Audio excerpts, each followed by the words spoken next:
How to find WhatsApp messages by date. This is a step-by-step video, so you will have no trouble following along.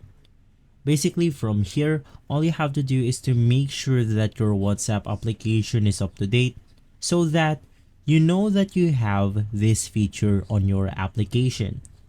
Right after, let's now go ahead and open the WhatsApp application. Once inside, you can then go ahead and open up a conversation. In my case, I'll just go ahead and click on this one. And to go ahead and find messages by date, all you have to do is to click on the name of the conversation right here.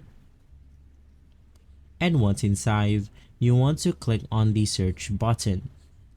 Inside search, you can then go ahead and see the small calendar icon. Go ahead and select the date and you should be good to go. If this video has been helpful for you, please consider by liking and subscribing. I'll see you again next time, and as always, thank you.